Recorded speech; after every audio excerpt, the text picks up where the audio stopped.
김진의 돌직구쇼에 오신 여러분 반갑습니다. 김진입니다. 저는 오늘도 저희 돌직구쇼 오픈 스튜디오 앞에 나왔습니다.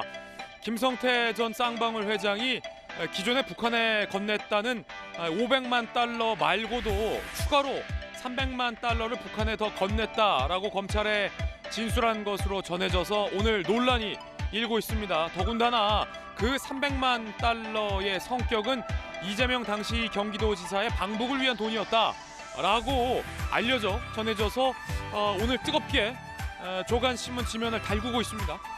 이재명 대표의 반응도 오늘 준비가 됐는데 잠시 후에 이야기 전해드리겠습니다. 저는 비가 오나 눈이 오나 매일 아침 이곳에서 여러분을 기다리겠습니다. 김진의 돌직구쇼 지금 라이브로 시작합니다. 잠깐만요.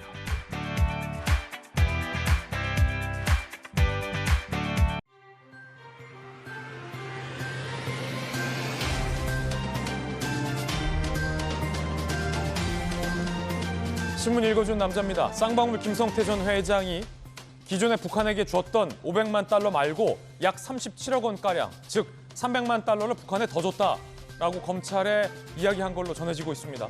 오늘 모든 조간신문, 많은 조간신문에서는 이 뉴스 대서특필하고 있습니다. 그 돈의 성격이 더 논란일 텐데 이재명 당시 경기도지사의 대선 프로젝트를 위한 방북을 위한 비용이었다라고도 이야기한 걸로 보도되고 있습니다. 그렇다면 앞으로 이재명 대표는 대장동 일당의 진술뿐만 아니라 쌍방울 김성태 전 회장의 검찰에서의 진술에 대해서도 상대를 해야 할 것 같습니다. 잠시 후에 이재명 대표 입장도 전해드리죠. 오늘 조간신문 4가지 키워드 함께 보시죠. 먼저 첫 번째 키워드부터 공개하겠습니다. 바로 이겁니다. 300만 달러. 오늘 가장 뜨거운 돈은, 오늘 대한민국에서 가장 뜨거운 돈은 이 300만 달러가 될 것 같아요. 이 돈이 북한에게 갔다. 이 돈의 성격이 뭐냐? 이게 논란일 거예요. 함께 보시죠. 김성태 전 회장이 이재명 당시 경기도지사의 소위 대권 주자로서의 발돋움을 위한 이런 해석이고요. 방북 경비였다. 북한에 300만 달러 더 줬다. 라고 검찰에 진술한 걸로 전해지고 있습니다. 검찰, 경기도의 이 지사 방북 추진 과정, 북한에서 여러 가지 돈을 요구했다라는 진술을 확보했다라는 오늘 동아일보 보도입니다. 이에 대해서 이재명 대표는 어처구니가 없어 헛웃음이 나올 지경이다라고 반응했습니다. 어처구니가 없어 헛웃음이 나올 지경이다. 라는 이재명 대표의 반응, 강한 반박의 성격일 텐데요. 과연 김성태 전 회장이 검찰에 진술했다라는 이 내용, 구체적인 내용은 뭔지 잠시 후에 상세하게 보도해드리겠습니다. 이어서 두 번째 키워드입니다. 전면전. 한겨레신문이 오늘 3면에 쓰고 있습니다. 누가 누구에게 전면전을 벌이겠다는 걸까요? 야당입니다. 이상민 장관 탄핵, 김건희 여사 특검, 장외 집회, 3가지 카드를 동시에 다 꺼냈습니다. 윤석열 정부와 전면전 양상을 벌이겠다. 한겨레신문은 이렇게 해석했습니다. 한겨레는 전면전이라고 썼지만 국민보고대회를 4일 서울에서 개최하겠다라고 민주당은 밝히고 있습니다. 사실상 대규모 첫 장외 집회입니다. 그런데 한겨레신문 보도 내용 중에서도 민주당 내부에서도 이 같은 방탄투쟁에 국민이 동의하겠냐라는 볼멘 소리가 나온다라고도 오늘 한겨레신문은 쓰고 있습니다. 윤 정부와의 전면전 국민보고대회냐 아니면 방탄투쟁이냐를 두고 당내에서도 의견이 엇갈리고 있는 거군요. 이어서 세 번째 키워드 살펴보겠습니다. 세 번째 키워드는 무엇입니까? 자신감입니다. 한국일보가 6면에 쓰고 있는데 어떤 자신감일까요? 윤 대통령의 두 번째 업무보고 특징에 대해서 한국일보가 분석하고 있는데 깨알짓이했다. 원고 없는 마무리 발언 공개했다. 한국일보는 자신감이다 라고 분석을 했습니다.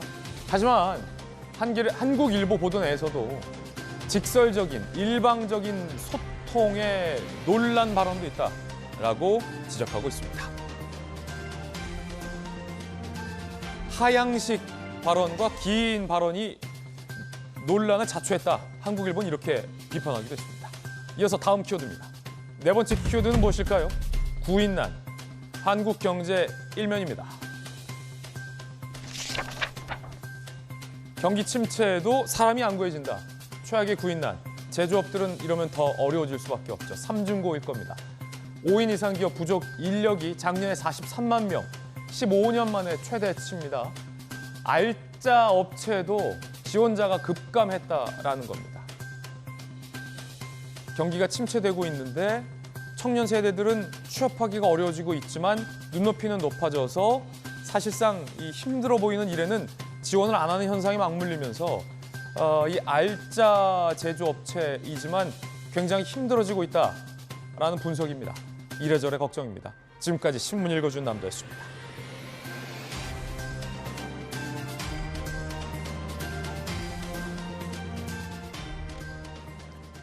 오늘 함께 하신 분들 소개해드리겠습니다. 언론인 출신, 기자 출신의 한신대 김수경 교수, 국민의힘의 수석 대변인을 맡고 있는 박정하 의원 나오셨습니다. 부산에서 강한 민주당 재선 의원, 전재수 의원, 검찰 출신의 변호사, 김광삼 변호사 나오셨습니다. 어서 오세요. 이재명 경기도지사의 방북 비용으로 37억 원, 약 300만 달러를 북한에 더 보냈다. 김성태 전 쌍방울 회장이 검찰에 진술한 것으로 전해지고 있어서 오늘 가장 뜨거운 뉴스가 바로 이겁니다.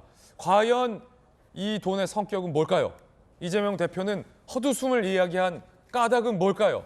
가장 뜨거운 이야기 지금 바로 시작하겠습니다.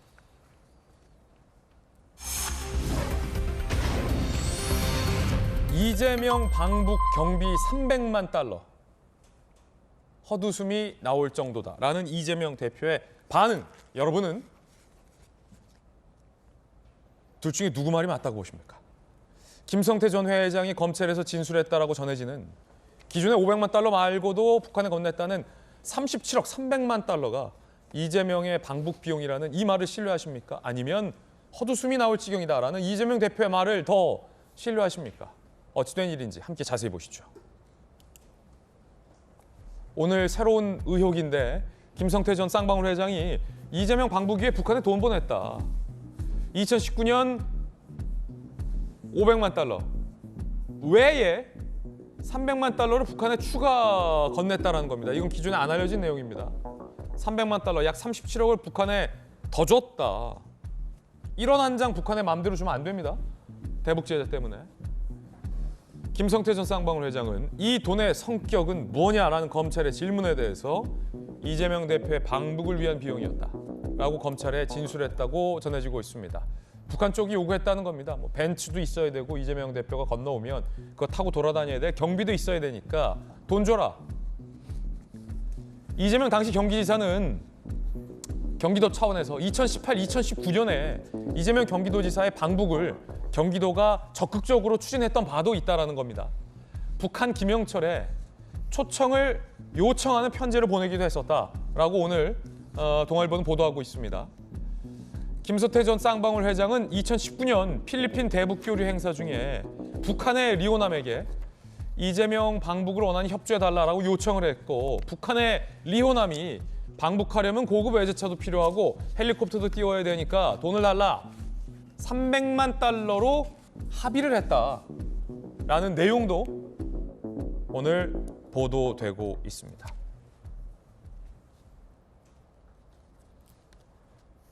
이재명 경기도지사의 방북을 위한 돈. 일단은 김성태 전 회장이 검찰에 진술했다라고 보도되고 있는데 이재명 경기도지사의 방북은 사실 뜬구름 잡는 이야기는 아닙니다. 2018년 이화영 경기도 평화부지사가 본인의 입으로 이렇게 얘기한 바도 있었습니다. 들어보시죠.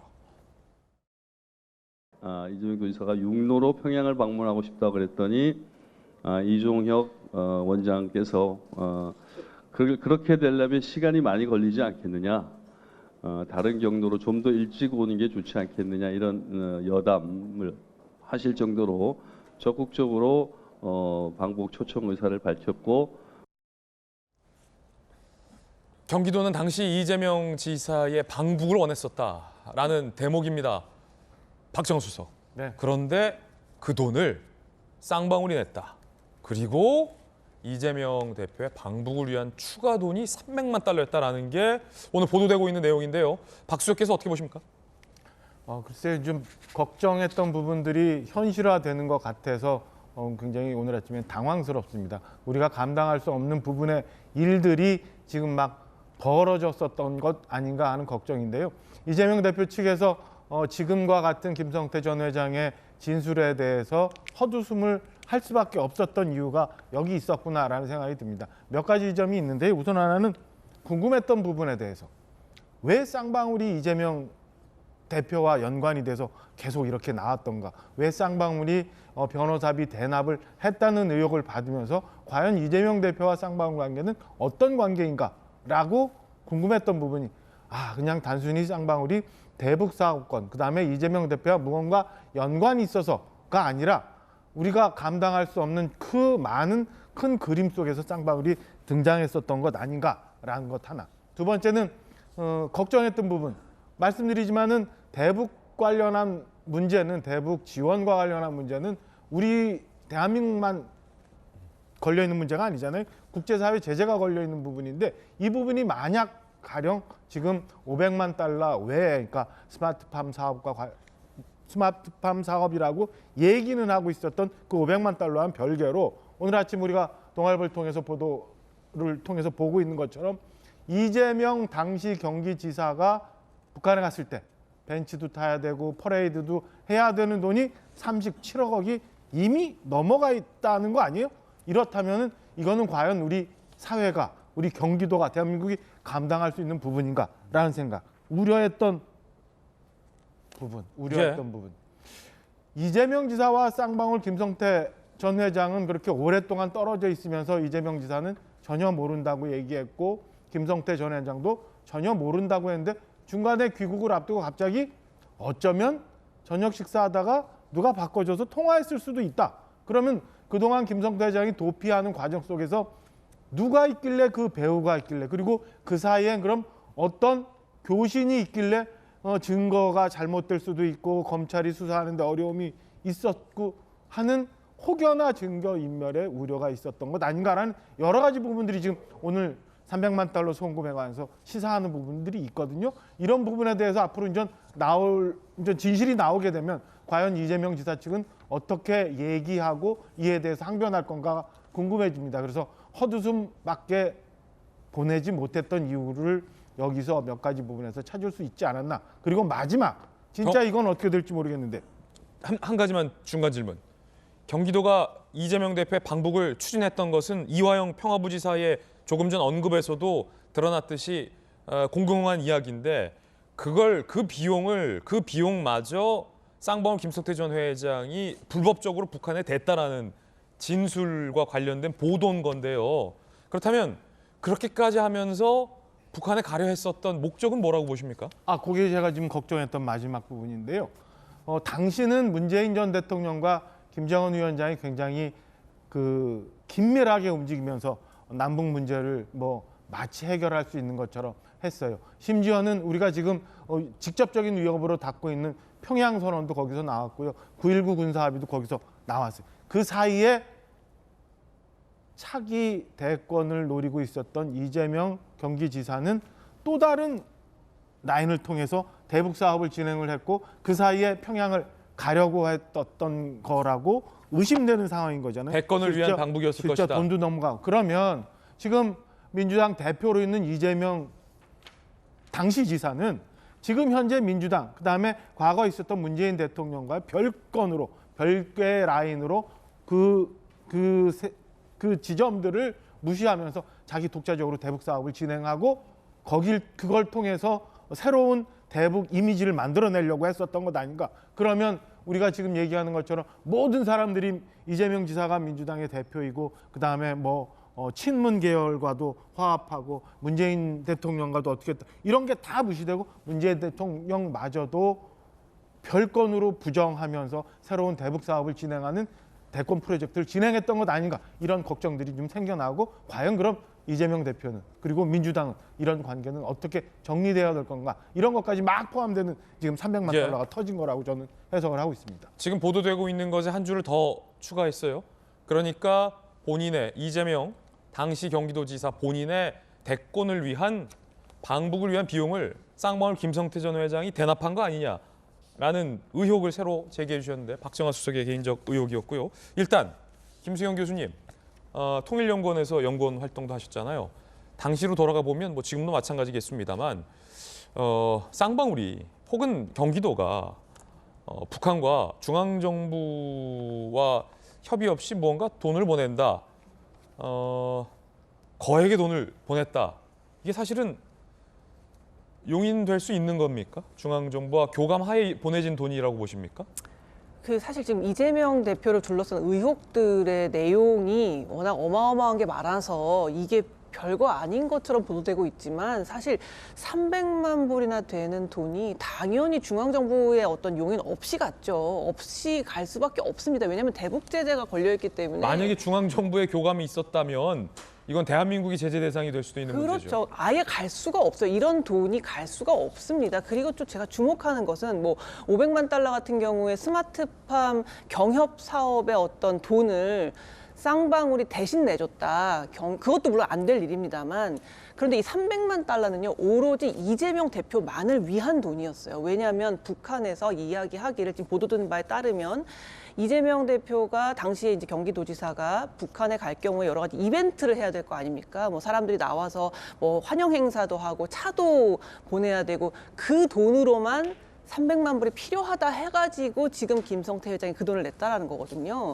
그렇다는 것은 어쨌든 그리고 이재명 대표가 그걸 몰랐을 리 없잖아요. 본인이 방북을 해야 되는 그런 사업인데 이화영 부지사가 혼자서 도지사도 모르게 모든 것을 꾸며놓고 마지막에 도지사한테 이제 북한에 가셔야 되겠습니다. 이렇게 얘기했을 리는 없잖아요. 이재명 대표가 몰랐을 리가 없고 예. 그런 개인적인 어떤 희망사항을 위해서 이런 쌍방울이라는 곳이 돈을 대신 댄 건데 아까 박정아 대변인께서 말씀하신 것처럼 이제 당시 대선의 꿈을 꾸고 있었죠. 그렇기 때문에 내가 만약에 이런 식으로 북한의 초청을 받아서 가고 대대적인 환영 행사가 일어나면 아, 내가 단숨에 대전 주자로 올라갈 수 있겠구나라는 어떤 그런 정치적인 욕심, 목적 때문에 이렇게 이제 사기업이 어떻게 보면은 경기도를 대신해서 돈을 냈고 그리고 그 돈은 대북 제재를 모르게 현금으로 갔을 것으로 추정이 됩니다. 이런 어마어마한 일이 일어났다는 거는 정말 되게 충격적이고 지금 국제사회가 저는 이 사건을 주목하고 있을 거라고 생각해요. 당연히 대북 제재가 있으면 10원 한 장 갈 때도 대북 제재 승인 위원회에서 심사를 하거든요. 이 10원이 가는 것이 인도적인 목적으로 어쩔 수 없이 가야 되는 돈인지 아니면 불법적인 돈인지를 심사받게 되어 있어요. 그런데 10원도 아닌 300만 달러가 갔다? 이거는 정말 상상하기 어려운 일이고 이 후폭풍을 어떻게 감당할지 저는 정말 두려울 정도입니다. 자, 물론 이제 앵커가 한마디 해야겠습니다. 지금 보도되고 있는 내용들은 쌍방울 김성태 전 회장이 검찰에 진술했다라고 전해지는 어찌 보면 일방적인 진술 단계다라는 말씀 분명하게 말씀드리겠고요. 만약에 이것이 기존 사실로 혹여 향후 재판 과정에서 인정되려면 수사하는 수사당국, 즉 검찰이 돈이 실제로 북한에게 300만 달러, 500만 달러, 도합 800만 달러가 전달이 됐는지에 대한 어떤 구체적인 물증이 법원으로부터 인정을 받아야 할 것입니다. 그리고 이 건에 대해서 지금 민주당의 이재명 대표는 헛웃음이 나올 지경이라며 강하게 반박하고 있기 때문에 김성태 전 회장이 검찰에 이야기했다라는 진술과 이재명 대표의 반박을 여러분들에게 현재는 함께 보도를 해드리는 게 맞는 단계다라는 말씀 거듭 드릴 수밖에 없습니다. 자, 그렇다면 반론 차원에서 전재수 의원님께 질문 드릴 텐데 이재명 대표는 지금 부인을 했단 말이죠. 그런데 쌍방울 김성태 전 회장은 기존의 대장동 일당들이 자신들의 범죄 행위를 위해서 거짓말로 진술을 하고 있다라는 것과 지금 별개의 라인이잖아요. 별개의 사건. 이재명 대표가 부인하고 있다면 김성태 전 회장이 거짓말을 검찰에 했다라는 건데 그렇다면 김성태 전 회장은 왜 거짓말을 했다는 거죠? 그러니까 요것은 이제 대장동 사건하고는 완전 별개의 완전 사건이고, 별개죠. 그다음에 김성태 회장이 그 해외로 도피하고 난 뒤에 국내로 소환될 당시에 모든 언론의 관심은 과연 김성태 쌍방울 회장이 이재명 대표의 변호사비를 대납했냐 안 했냐 이게 사실은 주요 관심 사항이었거든요. 근데 오늘까지 지금 검찰발 이제 뉴스 보도를 보게 되면 변호사비 대납과 관련해 가지고는 이게 증거를 검찰이 전혀 확보를 못 해가지고 결국은 이제 구속 기한이 조만간에 만료가 될 텐데 공소장에 말하자면 그 내용이 지금 빠질 예정이라는 거 아닙니까? 그러니까 변호사비는 완전히 지금 뭐 사실 무근처럼 지금 돼가는 것 같고 이 내용도 지금 앞에 이제 몇 분들이 말씀을 하셨는데 마치 사실을 확정을 하고 기정사실화하고서 뭐 두려울 정도다 이렇게 말씀을 하시는데 이거 이제 확인 안 된 이야기 아닙니까? 언론의 보도고 그다음에 이것도 어떻게 보면은 피사실이 공표된 것이거든요. 이게 검찰에서 진술을 했다고 이야기하는데 이게 어떻게 말하자면 이제 피사실일 수가 있는데 이 피사실이 공표가 되는지 좀 이해를 할 수 없다라는 말씀드리고 확인 안 된 이야기입니다. 그리고 만약에 이것이 확인이 된다면 문제가 있다면 수사를 통해서 드러나야 되는 문제죠. 당시는 분명하게 대북 제재가 진행이 되고 있는 상태고 지금도 마찬가지입니다. 그리고 이 남북 관계라는 것이 일개 광역 지자체의 말하자면 통제 하에서 남북 관계가 통제되는 문제가 아니거든요. 남북 관계의 문제는 남북 관계 사이뿐만 아니고 한미 사이 또는 북미 사이 또 남북미 사이 이 조율되고 통제되는 그런 문제지 이게 뭐 기업하는 어떤 기업 하나에 의해서 또는 경기도 차원에서 남북 관계가 통제되는 문제가 아니거든요. 그렇기 때문에 김성태 회장의 진술이 사실이라 하더라도 이것이 어떤 정황에서 이런 일들이 벌어졌고 그리고 그 사실관계조차도 아직 확인이 안 된 것이기 때문에 문제가 있다면 수사를 통해서 밝혀내야 될 일이다 이렇게 생각합니다. 자, 검사 출신의 김관삼 변호사님 두 가지 가능성입니다. 김성태 전 쌍방울 회장의 말이 사실이거나 이재명 대표가 지금 부인하고 있는 것처럼 김성태 전 회장의 말이 거짓이거나 둘 중 하나 아니겠습니까? 그러면 검사 출신이시니까 만약에 거짓이라면 이재명 대표 주장대로 김성태 전 쌍방울 회장은 검찰에 왜 이런 이야기를 했을까? 두 번째, 만약에 이게 사실이라면 역시 김성태 전 회장은 왜 실토를 했을까?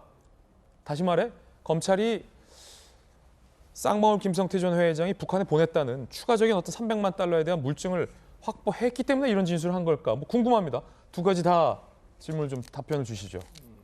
일단 저는 이제 김성태의 이야기가 상당히 신빙성이 있다 이렇게 저는 보고 있어요. 이제 그 이유는 이제 제가 좀 이따 설명을 하고 김성태가 거짓말하는 것인가? 지금 이재명 대표는 헛웃음을 쳤다고 그러잖아요. 그럼 헛웃음 쳤다는 의미는 검찰하고 김성태하고 짜고 치는 고스톱이라는 거 아니에요. 조작하고 있다는 거잖아요. 만약 정말로 조작을 하고 있다고 한다면 변호사 대납도 조작하겠죠. 쉽게. 어떻게 보면 쉽게 조작할 수 있는 거 아니에요? 근데 이제 그것은 지금 수사가 진행이 안 되고 있어요. 그러면 지금 문제가 되는 게 변호사 대납이니까 대납부터 조작을 하고 나머지 조작하면 될 거 아니에요.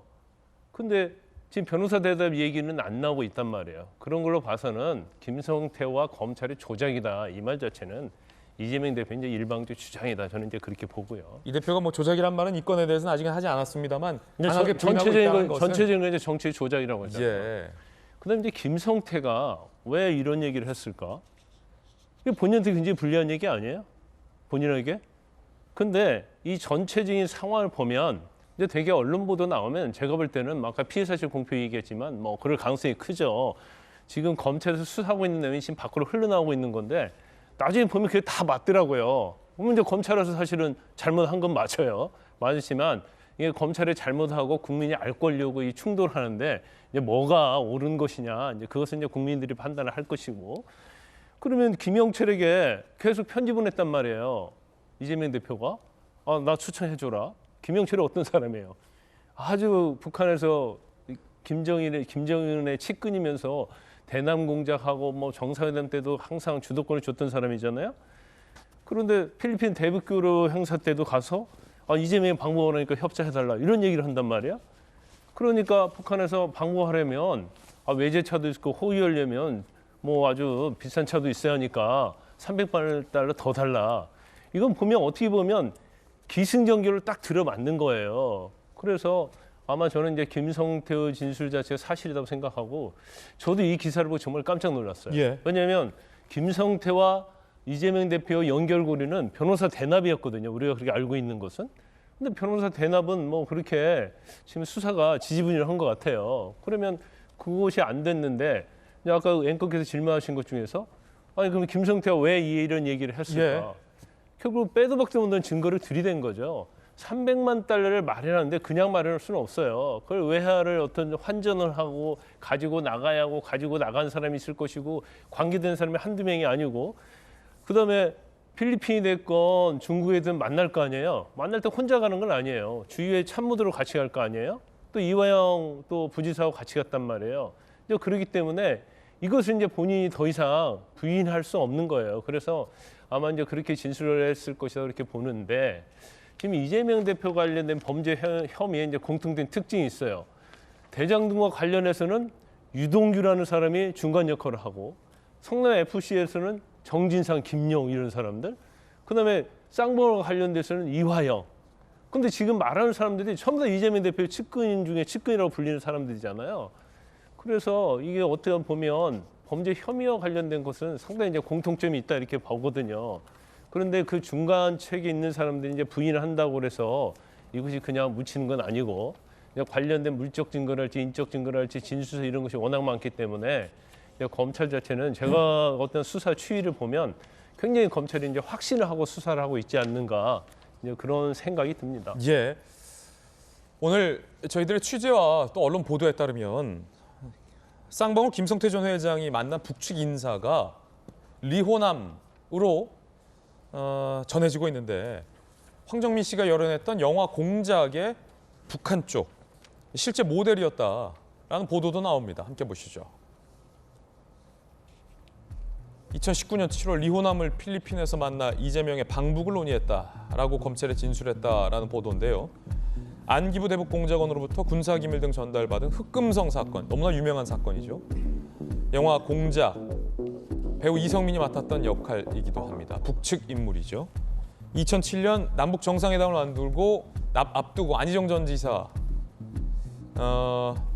당시 이제 대통령의 측근 자격으로 정치인 안희정이 비밀리에 접촉했던 인물도 리호남으로 알려져 있습니다. 북한에 뭐 그저 그런 이름도 안 알려진 별볼이 없는 인물을 만난 게 아니라 김성태 전 회장이 무려 그 유래 깊은 리호남을 만나서 이재명 대표의 방북까지 논의했다. 그리고 300만 달러를 북한에 전달했다라는 일종의 검찰의 진술인 건데요. 영화 공작의 한 대목 보겠습니다. 네, 조선민주주의 인민공화국 대외경제위의 리 처장이라고 합니다. 선생을 좀 만나고 싶은데 말이에요. 군에서 추방당한 뒤 사업을 한다는 거 당에서 그런 사람을 믿기 쉽지 않을 것이오. 박 선생, 남조선 정발을 넘겨줄 수 있겠어?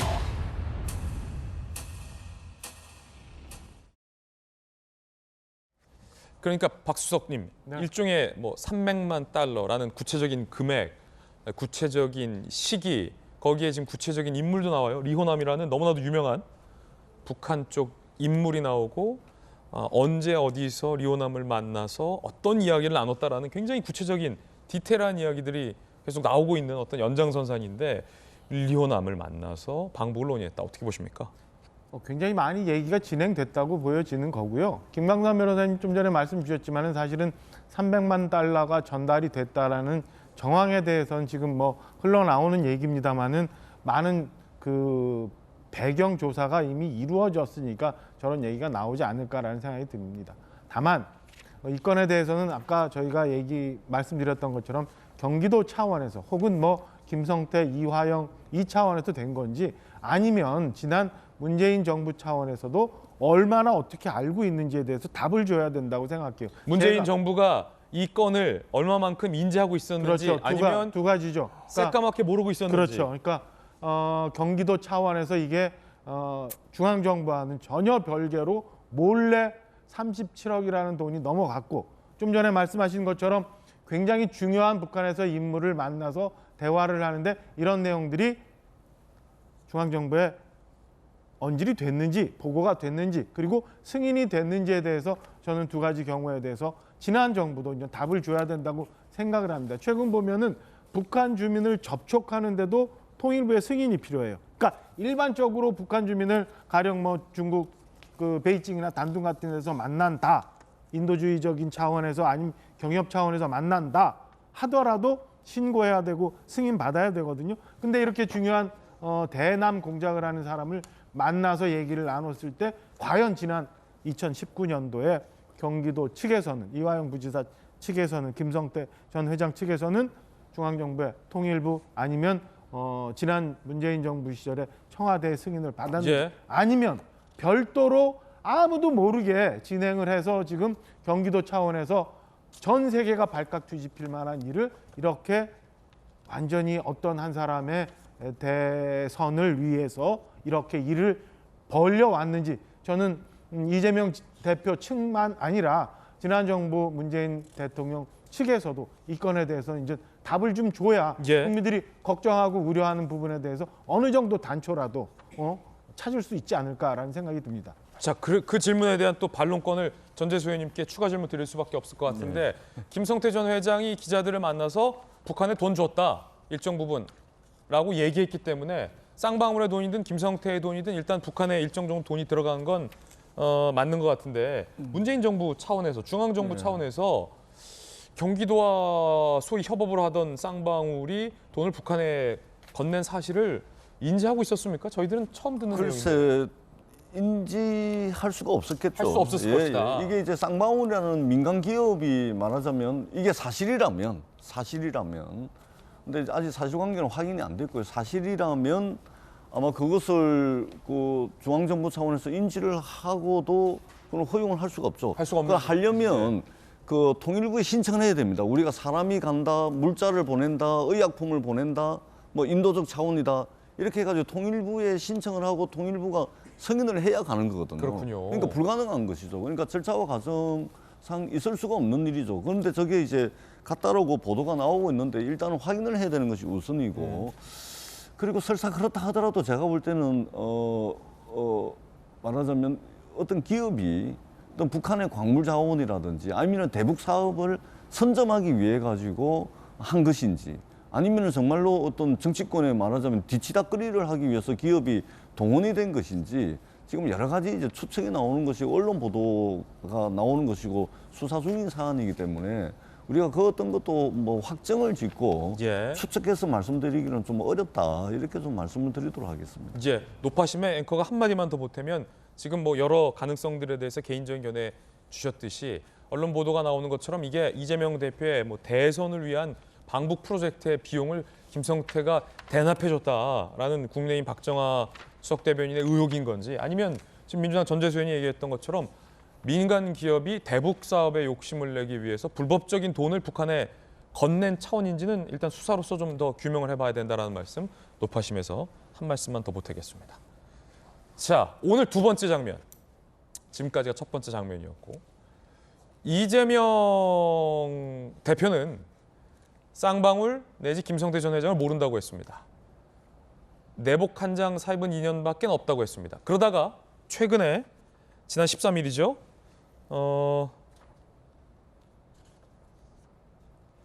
이렇게 얘기했었는데, 이재명 대표의 일단 이야기부터 먼저 한번 들어보겠습니다. 그 쌍방울과 이재명은 대체 무슨 관계입니까? 나도 모르겠어. 뭘 알아야 내가. 제가 전에 한번 그랬죠. 내가 2년이라면 내이 사입은 거. 도대체 저는 김성태라는 분 얼굴도 본 일이 없거든요. 기존에 이런 입장이다가 최근 이렇게 얘기했죠. 술 먹고 누가 전화를 바꿔줬다고 하는 것 같은데 기억이 안 난다라는 얘기를 기자들이 질문을 하지 않았는데 KBS에서 이렇게 얘기를 합니다. 이재명 대표가 자발적으로 이 얘기를 꺼내요. 누군가 술 먹다가 전화 바꿔줬다는데 기억이 안 난다. 그런데 전화를 바꿔줬다는데 라는 의혹 제기를 한 언론은 없었어요. 그런데 오늘 보도에 따르면, 그리고 저희들의 취재에 따르면 김성태 전 쌍방울 회장이 2019년 북한 측 인사를 만날 때 이화영 부지사가 이재명 대표와 통화하면서 전화를 바꿔줘서 내가 이재명 대표와 통화했다 라고 진술을 한 걸로 전해지고 있습니다. 김성태 전 회장이 진술을 바꾼 겁니다. 통화한 적 없다라고 했다가 정확하게 2019년 북한 인사 만날 때 이화영 부지사가 바꿔줘서 김성태, 이재명 간 전화 통화가 있었다라고 말을 바꾼 겁니다. 김수영 교수님, 이재명 대표가 KBS 인터뷰할 때 저 이야기는 왜 꺼내시나?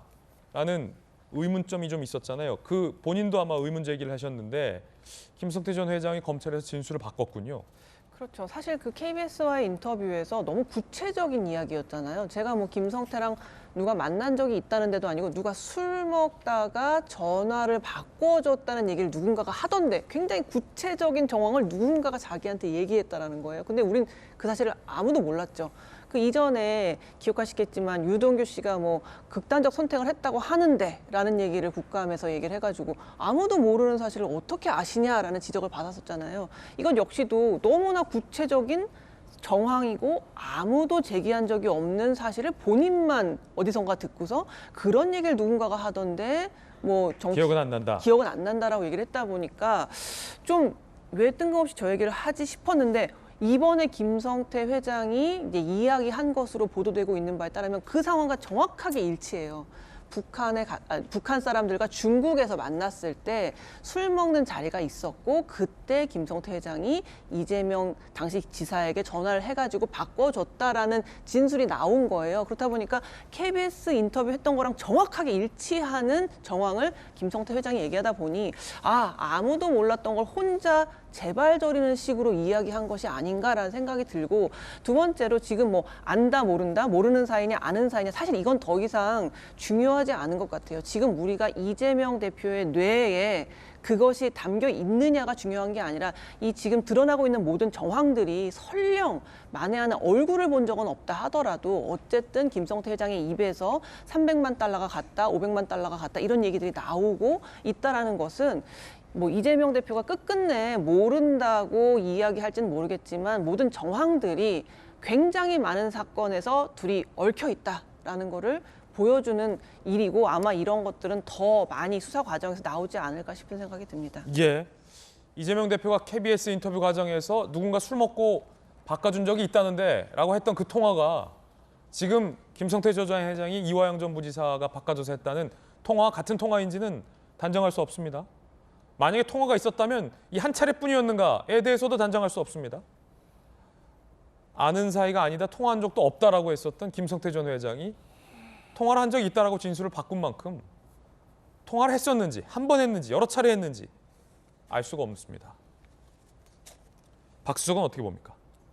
저는 좀 걱정스러운 부분이 있어요. 그러니까 아까도 말씀드린 것처럼 이게 전혀 두 사람과는 모른다고가 일치됐던 얘기였거든요. 김성태 전 회장과 이재명 대표와의 전혀 모른다, 뭐 내의 사입은 인연밖에 없다라고 했는데 귀국하면서 김성태 회장이 들어오고 그다음에 한동안 굉장히 오랫동안 밖에서 호화도피라고 의혹을 받을 만큼 그런 생활을 해오고 있는데 어느 날 갑자기 그 귀국 시점과 맞춰서 이재명 대표가 누군가 전화를 바꿔줘서 술 먹는 자리에서 통화한 거일 수도 있다인 것 같다라고 얘기한 거가 그러면 그 사이에 김성태 전 회장과 중간에 누군가는 모르지만 이재명 대표 측과 무언가의 정보들이 계속 교류됐던 거 아닌가, 뭔가 입맞춤이 있었던 것 아닌가. 그렇다면은 지금 우리가 사건의 실체를 찾아가는 데 있어서 이재명 대표 측도 혹은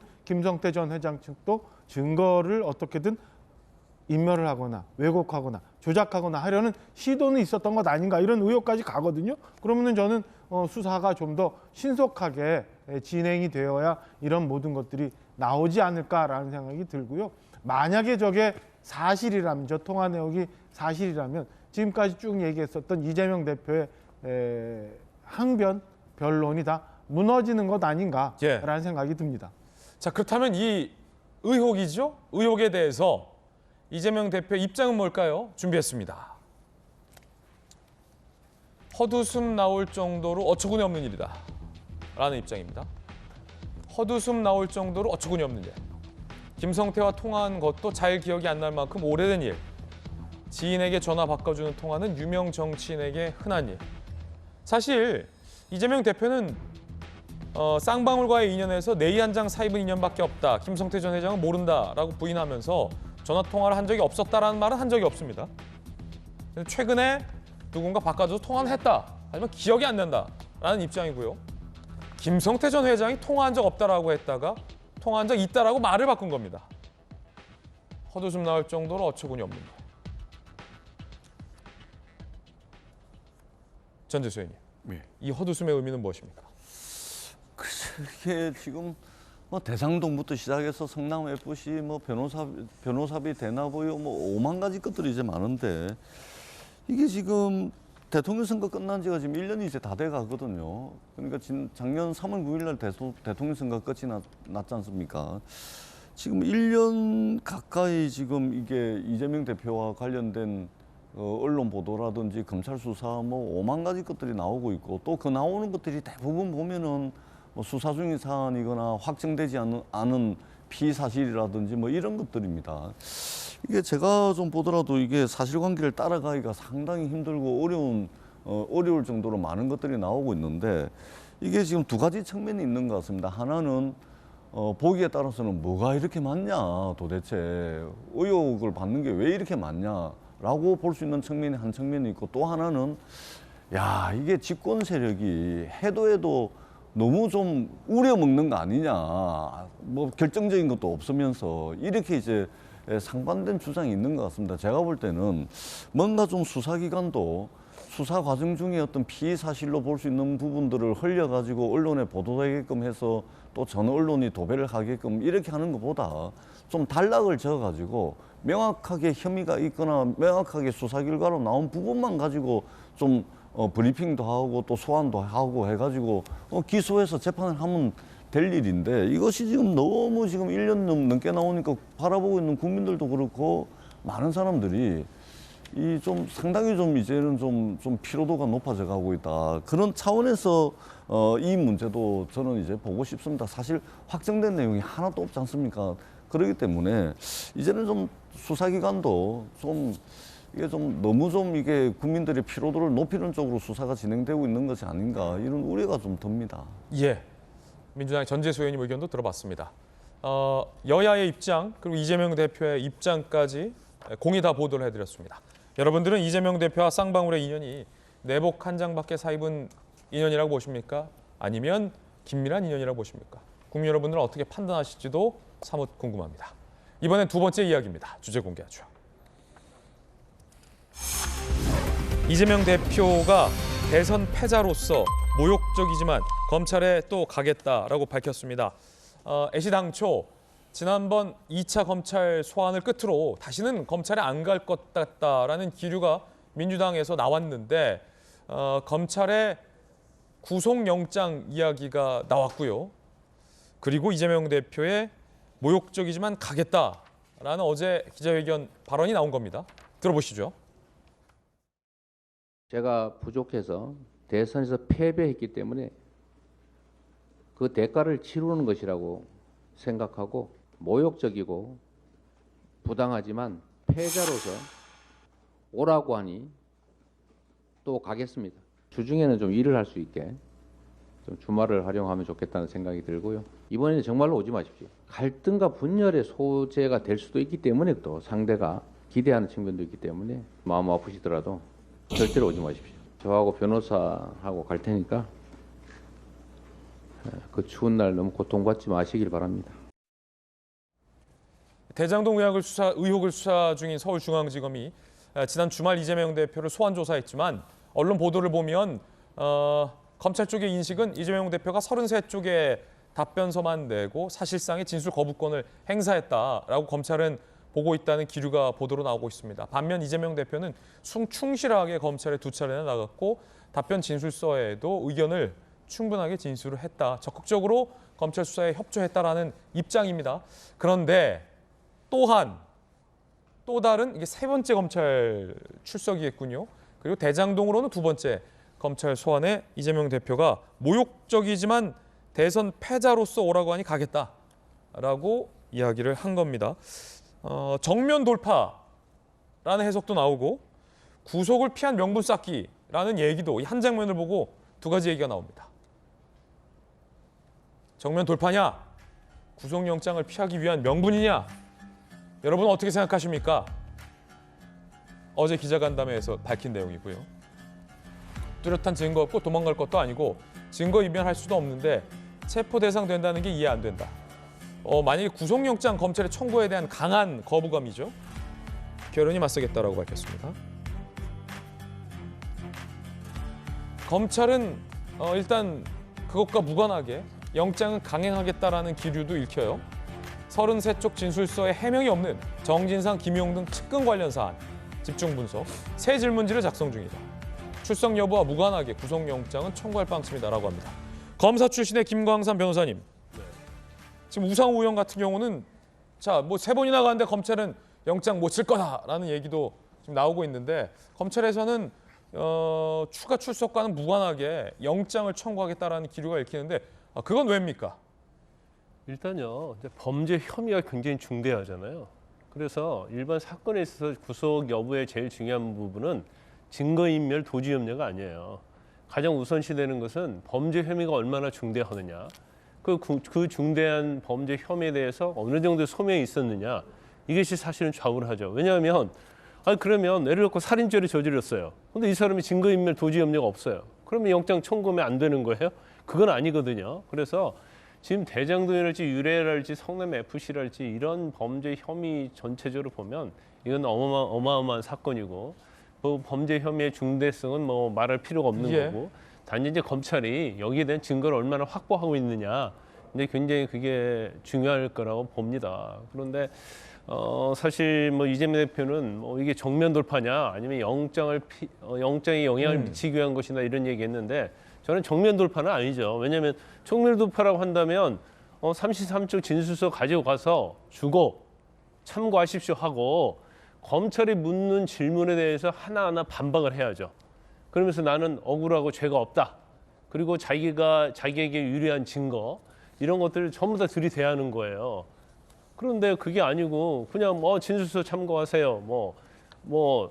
거의 진술 거부권과 거의 똑같은 거 아니에요?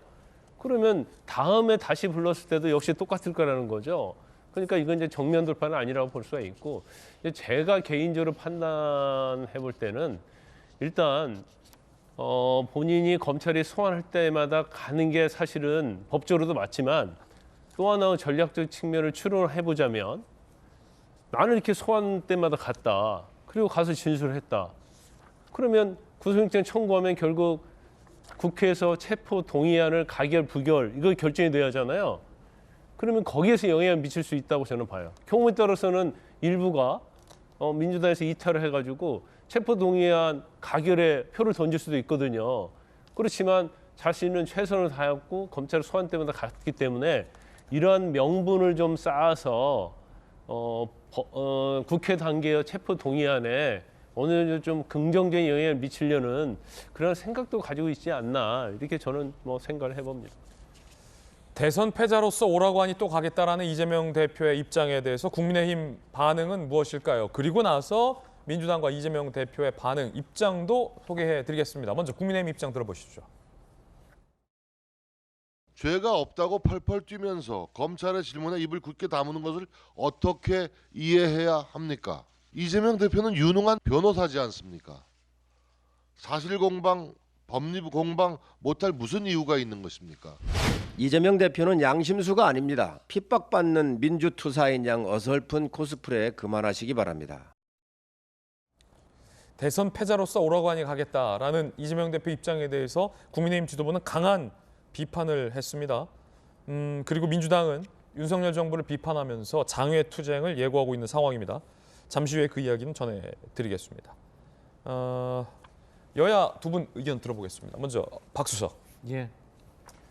정면 돌파가 아니라 전면 회피라고 정리해야 되는 게 맞아요. 그러니까 지금까지 저희가 쭉 많이 봤잖아요. 대장동에 관한 여러 가지 지금 그 구속된 사람들의 진술들 나오죠. 좀 전에 저희가 엄청나다고 표현했던 대북 지원 문제까지도 나왔죠. 이런 실체적 사안 내지는 실체적 진실과는 더 이상 대응해서 빠져나갈 구멍이 없다고 생각을 하고 이걸 완전히 그 선전선동을 통해서 정치 투쟁하기 위해서 프레임을 완전히 전환시켜 버린 거예요. 그러니까 진술서 33장짜리 내놓고 더 이상 뭐 오라니까 가긴 갑니다만은 아무 진술도 안 할 거고 수사에 전혀 협조도 안 할 거고 결과적으로 나오는 수사의 결과도 완전 부정을 할 거고 이러면서 나는 마치 탄압받는, 그래서 대선에서 졌기 때문에 이런 그 억압을 받는 피해자 코스프레를 하면서 국민들한테 선전선동 통해서 정치적으로 이 문제를 해결하고 넘어가자,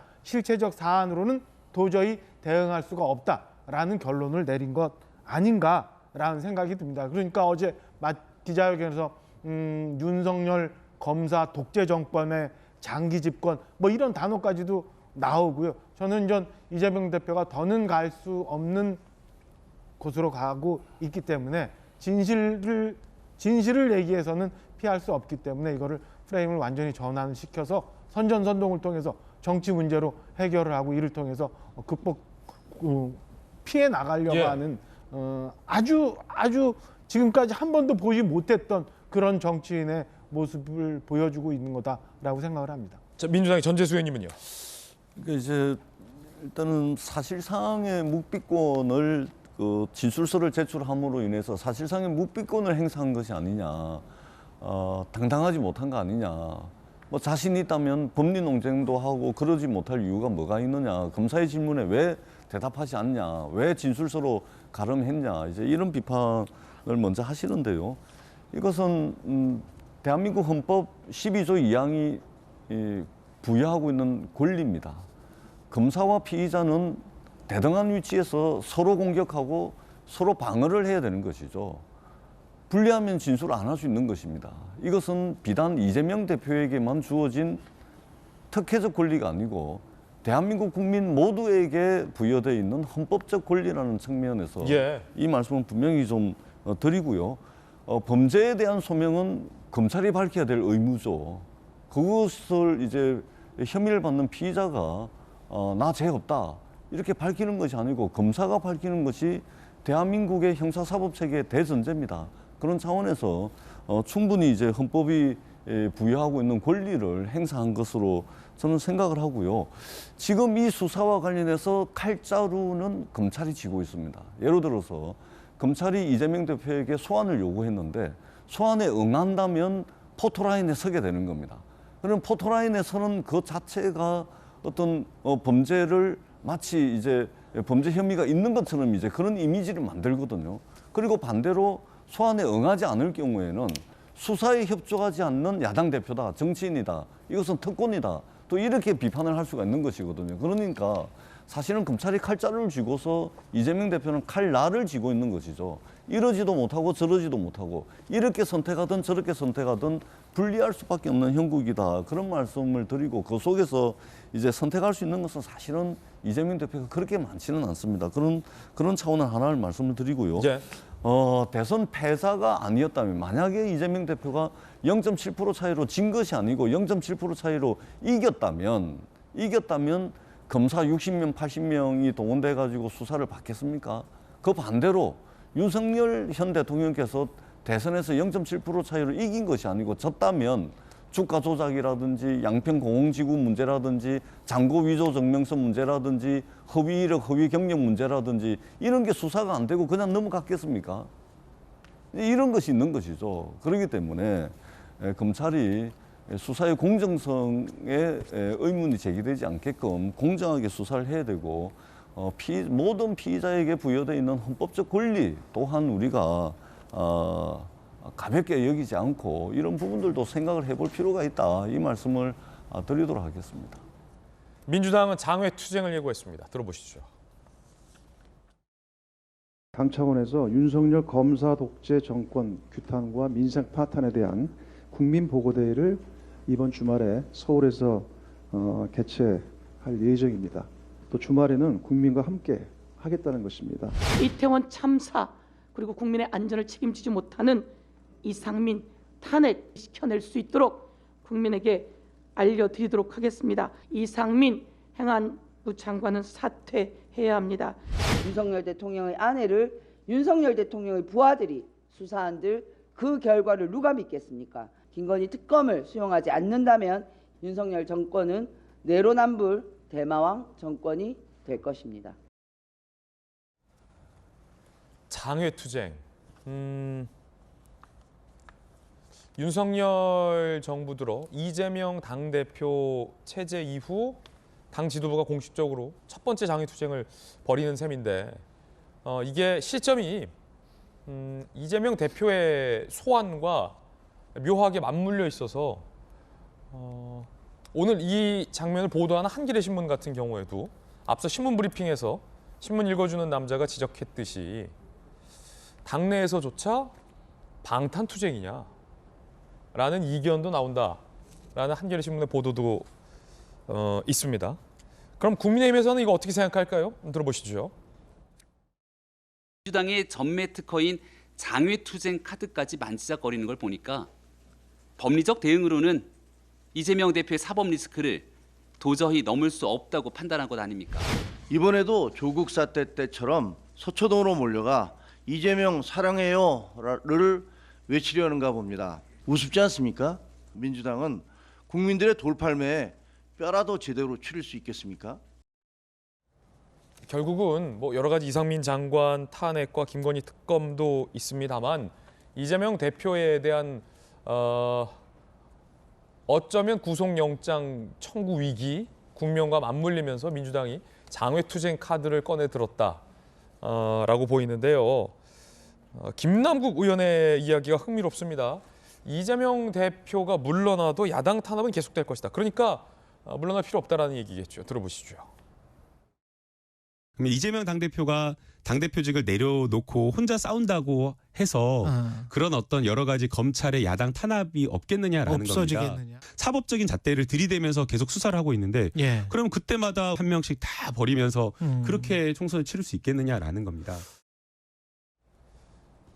민주당은 지금까지 민주당 지도부 특히 이제 친 이재명계 의원들은 들으셨던 것처럼 이재명 대표에 대한 수사를 민주당에 대한 야당 탄압으로 규정하고 있습니다. 그러면서 당대표직에서 물러나더라도 야당 탄압은 계속될 것이다라는 주장인데 그런데 김수현 교수님, 만약에 이재명 대표가 당대표가 아니라면 이재명 대표에 대한 수사가 야당 탄압이 될 수가 없는 건데 이재명 대표가 당대표직에서 물러난다 하더라도 야당 탄압이 계속된다.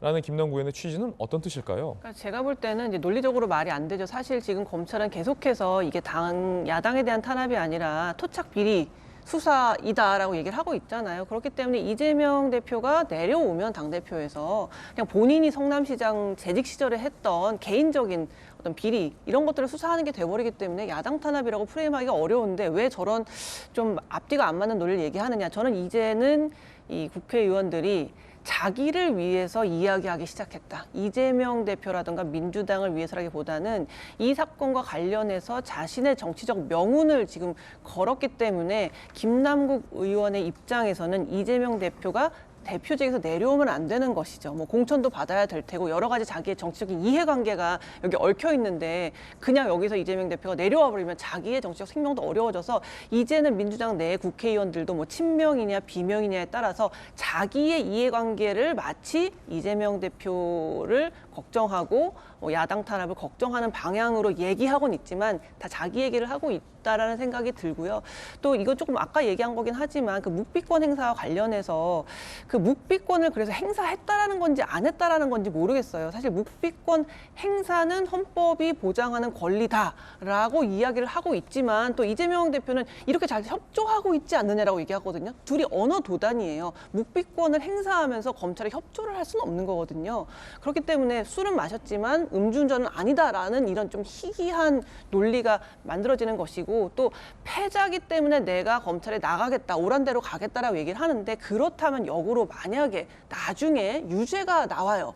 그러면 이재명이 만약에 대통령이 됐으면 이게 덮였겠구나라고 우리가 생각해도 되는 겁니까? 이런 식으로 정면 돌파하지 않고 계속 자기를 이제 피해자 혹은 탄압받는 자의 코스프레로 넘어가는 게 그렇게 이제 좀 이렇게 정직해 보이지는 않는다 그런 생각이 좀 듭니다. 예, 김수현 교수님 개인적인 의견에 전해드렸습니다. 아마 이제 김남국 의원 같은 경우는 이재명 대표가 물러나면 뭐 또 다른 대표 내지 또 다른 민주당 인사에 대한 수사 내지 탄압이 계속될 것이다라는 취지로 얘기했을 수도 있다라는 생각도 듭니다.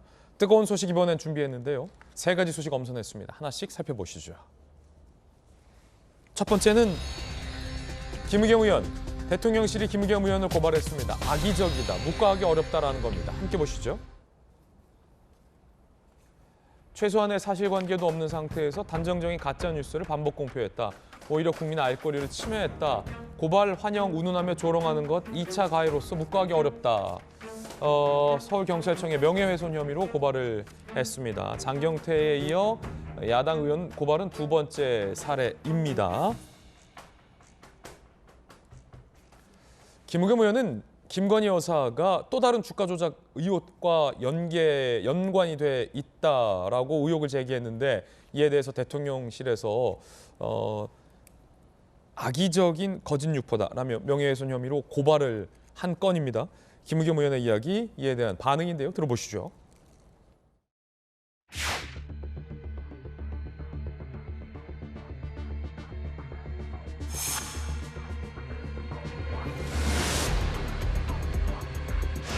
김건희 여사 영부인 자격 떼내고 계급장 떼고 자연인으로 돌아가서 검찰에 수사받아라 얼토당토 않는 터무니없는 고발이다 이렇게 생각을 합니다. 그래서 절대로 꺾이지 않고 굴하지 않고 겁내지 않고 그리고 맞서 싸우겠습니다. 김의겸 의원은 맞서 싸우겠다, 고발을 환영한다라고까지 이야기를 했습니다. 여당은 어떤 반응일까요? 정진석 비대위원장입니다. 결함투성이인 김의겸 의원이 제1야당 대변인으로 계속 입을 열고 있는 것, 한국 정치의 불가사의입니다. 흑석동 재개발 몰빵으로 청와대 대변직에서 쫓겨났던 김의겸 민주당 대변인의 엽기적인 행각, 억울하면 특검 받아라.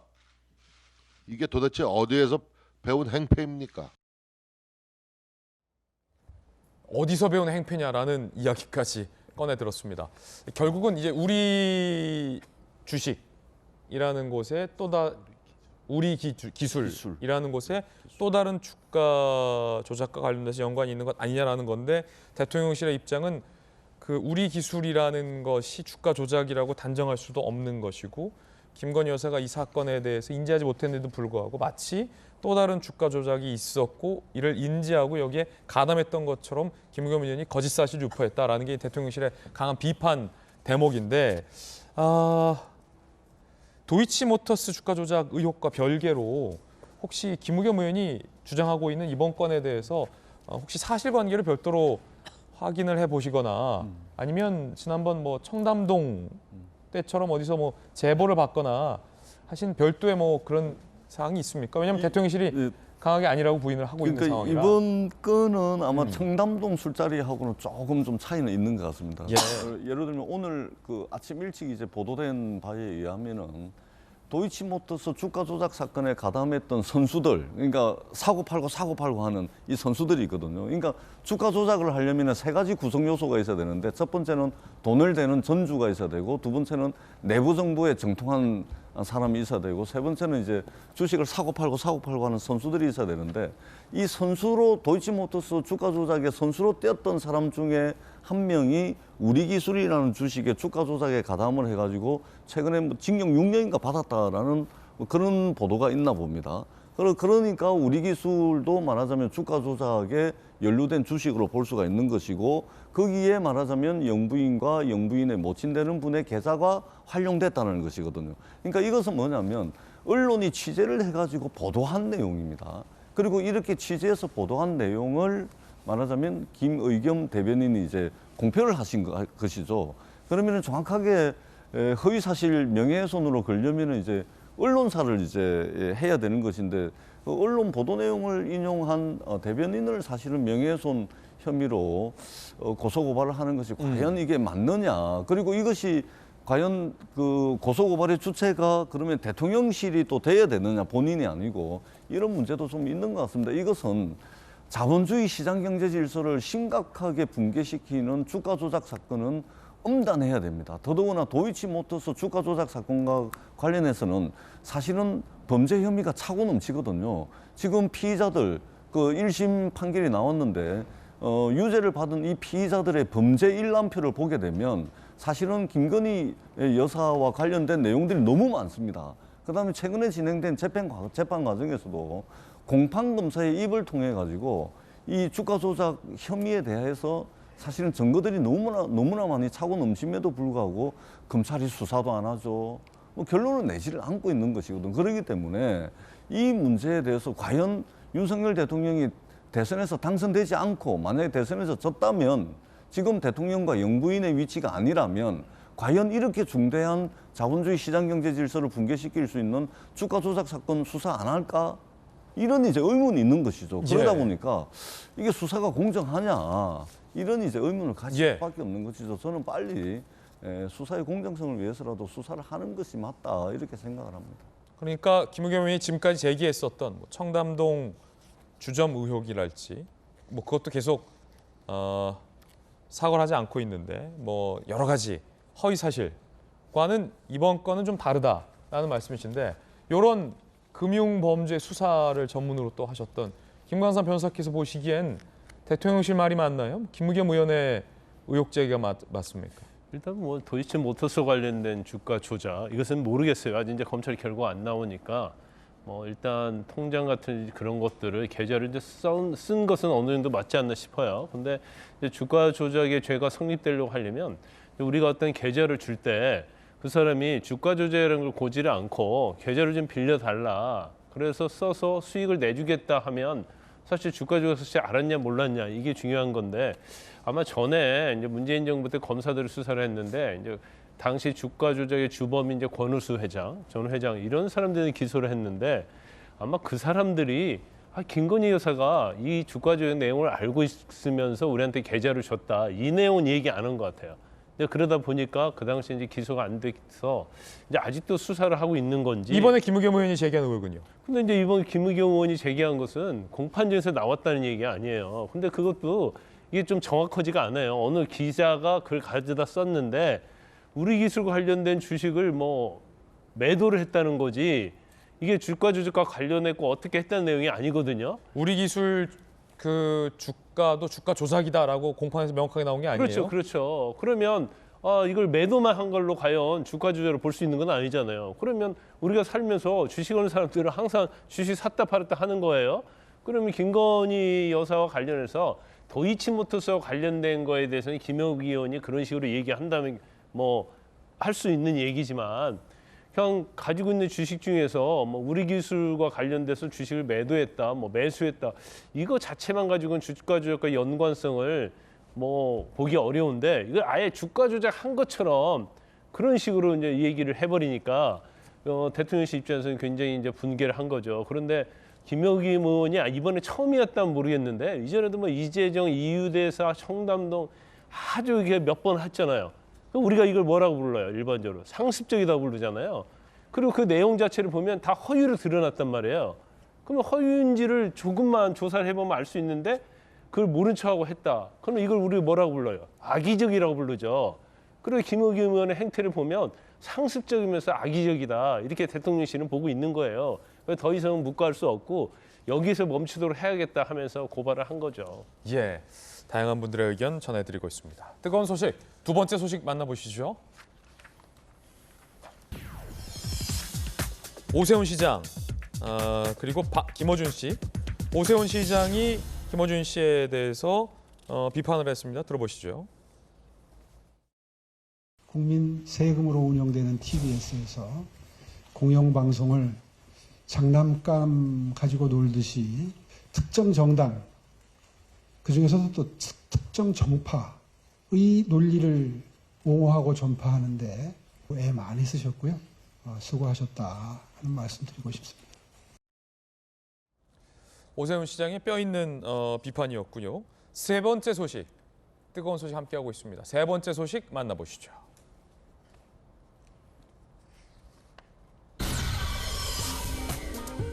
송중기 씨가 재혼을 발표했고 아빠 된다는 얘기까지 했어요. 한번 함께 보시죠. 그 KT 루이스 사운더스와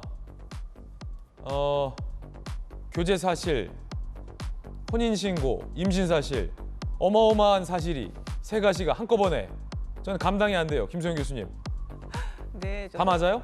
네, 지금 다 사실로 지금 밝혀지고 있는데요. 그 소속사에서도 이렇게 확인을 해줬고. KT가 맞았고 네. 혼인도 했고 임신도 했어요.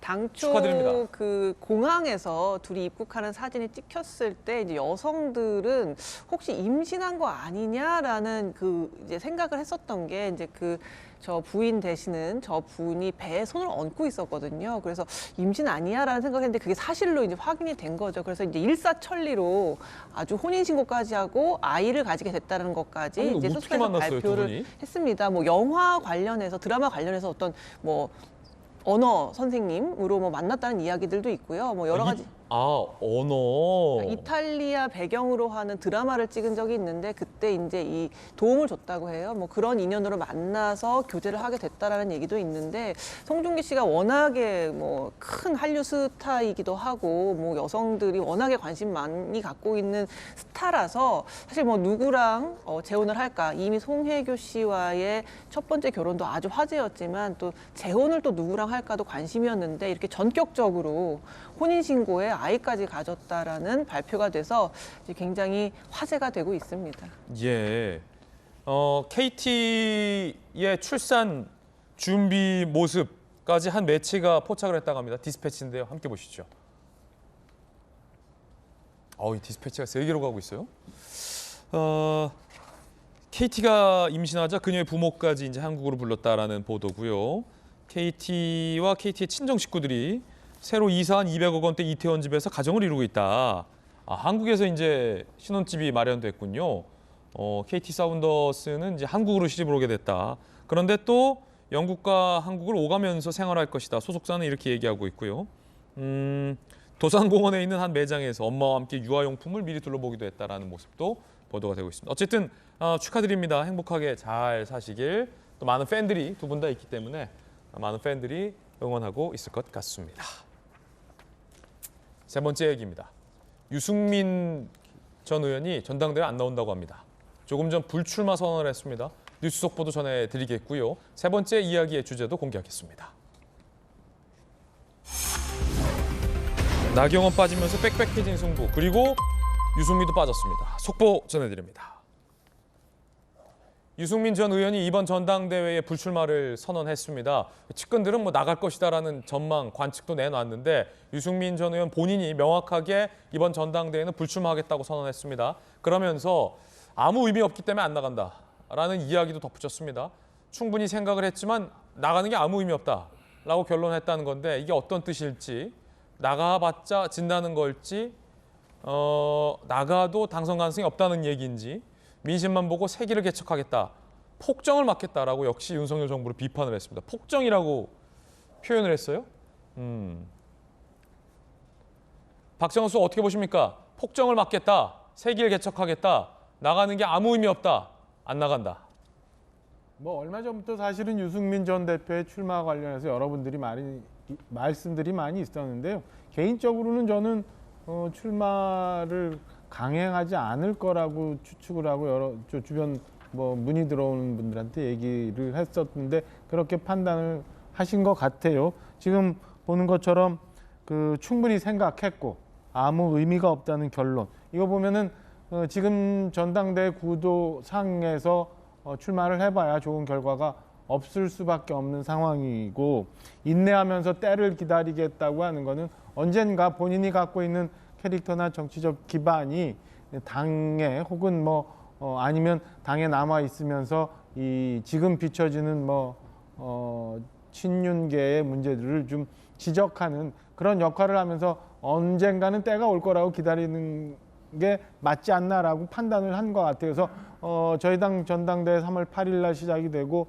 내일 모레인 2월 2일 후보 등록이 시작이 됩니다만 이제 사실상 김기현, 안철수 두 분의 이제 2파전 구도로 진행이 되지 않을까라고 조심스럽게 추측이 됩니다. 박정환 수석께서는 이제 유승민 전 대표에 대해서 굉장히 점잖은 논평을 지금 하셨는데, 직구준 질문을 드리면 나가는 게 의미 없다라는 유승민 전 대표의 말이 나가도 승산이 없다라는 뜻일 수도 있겠으나 어차피 이번 전당대회 판은 친윤계를 중심으로 다 판이 짜져 있는 것 아니냐, 내가 나가봤자 무슨 의미가 있겠냐라는 일종의 비판 내지 소위 악담일 수도 있어요. 그러면서 폭정 맞겠다, 색일 찾겠다.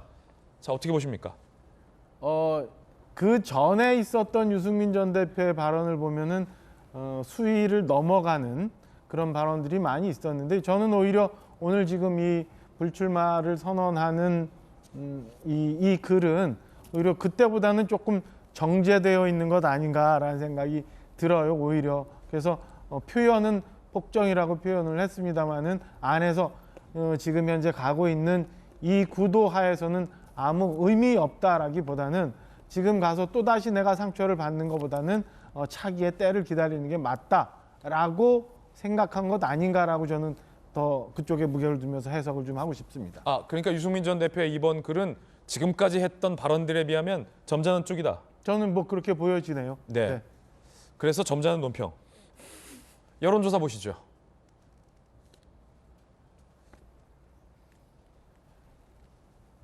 아시아투데이 RN서치 여론조사 결과에 따르면 안철수 의원이 39.8, 김기현 의원이 36.5, 오차범위 내입니다. 그러나 오차범위 내에서 누가 가장 왼쪽에 있냐? 지난주와 인물이 바뀌었죠? 물론 통계적으로는 의미가 없습니다만 굉장히 치열합니다. 안철수 39.8, 김기현 36.5, 여당 지지층을 대상으로 한 여론조사 결과입니다. 김수경 교수님, 굉장히 좀 치열한데 판이 묘하군요.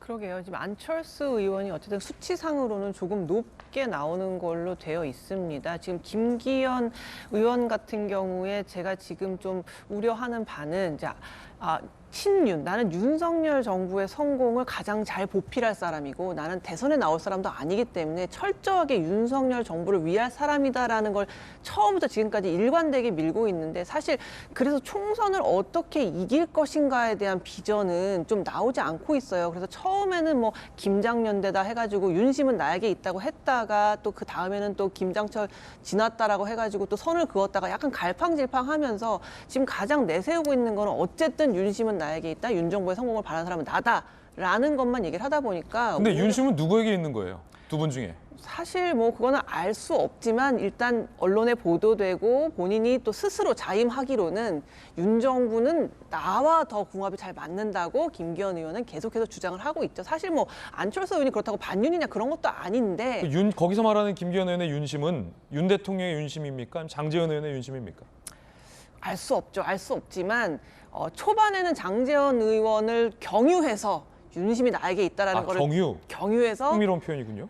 장제원 의원이 나와 연대한다는 것은 곧 윤심이 나에게 있다라는 것이다라고 이제 주장을 했다가 장제원 의원의 그러한 모습에 굉장히 비판적 여론이 이니까 거기는 또 선을 약간 그으면서도 윤심은 나에게 있다는 걸 계속 어필하고 있거든요. 근데 이것만으로 별로 매력적이지 않을 수 있다라는 게 이번 여론조사 결과 드러난 게 아닌가. 그래서 좀 더 친윤계 의원들이 김기현 의원을 우회적으로 지지하고 있죠. 네, 우회적으로 지지하고 있는데 이제 그것만으로는 대중을 사로잡기에는 당심을 사로잡기에는 쉽지 않다라는 게 이번 여론조사를 통해서 드러난 게 아닌가 싶습니다. 그러면 제가 계속 이제 좀 공격적인 질문 드리니까 안철수 의원의 이 지지율은 실체가 있는 겁니까? 지금 국민의힘 지지층을 대상으로 해서 지금 조사를 한 것 같아요. 근데 그게 이제 순도가 얼마나 되는지 한번 봐야 될 것 같고, 그다음에 지금 소위 말하는 책임당원의 명부가 나오지 않은 상황에서 조사가 된 거라 저는 실제 전당대회 결과하고는 딱 부합한다 얘기할 수 없을 거라고 보여집니다. 여기서 지금 갑자기 이제 나경원 전 대표의 불출마 선언 이후 안철수 전 대표가 굉장히 많이 치고 올라간 결과가 나오는데 이게 제가 볼 때는 그 다소 친윤계가 좀 투박하게 나경원 전 원내대표와 부딪힌 부분 그리고 전당대회 구도가 너무 일방적으로 가는 듯한 부분 이런 거에 대한 반감을 갖고 있는 일부 국민의힘 지지층 내지는 다소 오염된 부분들이 이렇게 표현되고 있는 것 아닌가라는 생각이 듭니다. 그래서 저는 한 달여 정도가 남았는데 이 전당대회 레이스가 진행이 되면서 정말 다음 비전을 내서 보일 수 있는 캠페인 전략이 두 분 중에 어떤 부분들이 더 우리 당원들한테 소구될 건가? 이게 향후 막 들쭉날쭉한 지지도에 그리고 최종적인 전당대회 결과에 영향을 미치지 않을까. 80만이 넘는 지금 당원들의 표심이라 저는 이게 어디로 튈지 결과가 어떻게 될지 예단하기는 굉장히 어려운 상황이다라고 말씀드릴 수 있을 것 같습니다. 지지율이 굉장히 치열합니다. 두 분이 안철수 의원을 지지하는 현역이 있는가 없는가를 두고 설전을 벌입니다. 들어보시죠. 제가 알기로는 우리 당내 현역 의원들 중에 안철수 후보를 지지한다는 사람을 제가 들어본 적이 없거든요. 본인의 그 리더십에 대해서 우리 현역 의원들이 그렇게 지지하는 분이 없을까 한번 본인 스스로 고민해 볼 필요가 있고요. 김기현 의원께서 네거티브 하지 않겠다고 말씀하시더니 하루 만에 번복하시는 모습이 그렇게 좋아 보이지 않습니다.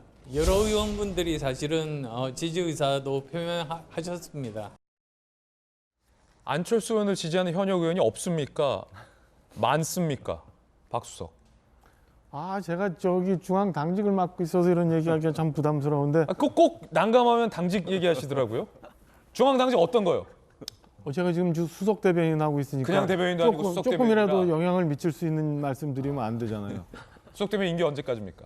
저 3월 8일 날 새로운 지도부가 생기는 그때까지만 딱 하고 그 전까지 말씀 안 하시겠다고. 지역구로 가겠습니다. 예. 근데 지금 보면은 당내 원내의 의원님들은 이렇게 저렇게 움직임들이 많이 있는데요. 김기현 전 대표가 말씀하시는 부분도 그다음에 안철수 전 대표가 말씀하시는 부분도 다 맞는 것 같아요. 그러니까 결과적으로 어떻게 될지 잘 모르겠습니다. 민망하시죠, 본인도. 아무래도 이제 당직을 맡고 있으면 선거에 영향을 주시면 안 되니까 제한적으로 말씀해 주실 수밖에 없고요. 당직을 안 맡고 있는 홍준표 시장은 안철수 의원을 저격했습니다. MB 대통령 재임 직후 박근혜 전 대통령이 당을 장악하면서 박을 의식하지 않은 날이 없었다. 당이 미래 권력에 넘어가는 순간 당내 분열과 혼란이 시작됐다. 정권은 힘을 잃는다. 차기 대권 주장인 안철수 의원에게 벌써 무게 추가 기울이면 안 된다. 라며 비판을 했습니다. 당시 박근혜 당대표 따르는 분들 많았지만 저는 계파가 없다. 전혀 경우가 다르다라며 안철수 의원은 반박했습니다.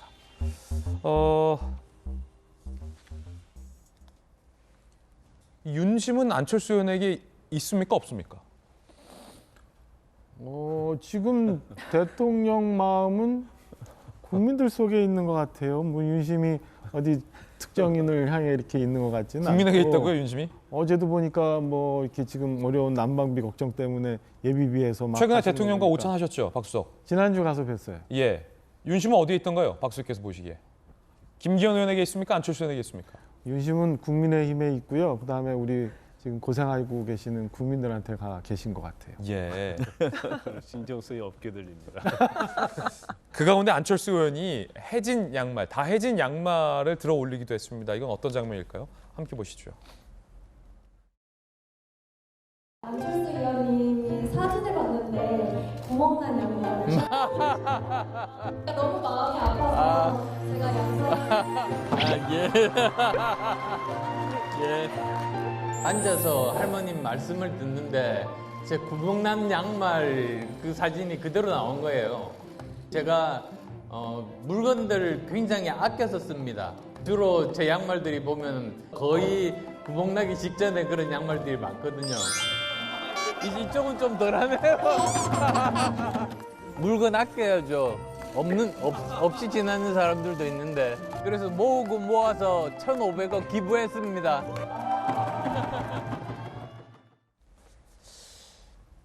나경원 의원이 빠진 자리, 그리고 그 이후에 드러나고 있는 여론조사의 급격한 변화. 유승민 전 대표가 불출마 선언을 했는데 이게 윤심을 더 강화시킬지 아니면 다른 곳으로 표국 쏠림 현상이 일어날지 다음 여론조사가 상당히 궁금해지는군요. 저희들은 60초 광고 보고 돌아오겠습니다. 잠시 후에 뵙죠. 오늘 저희가 준비한 소식들 그리고 발생하는 뉴스 속보들 모두 다 전해드렸습니다. 저희들은 내일 아침 8시 50분에 더욱더 풍성한 소식 들고 인사드리겠습니다. 오늘 하루는 분명 어제보다 나을 겁니다. 좋은 하루 되십시오. 고맙습니다.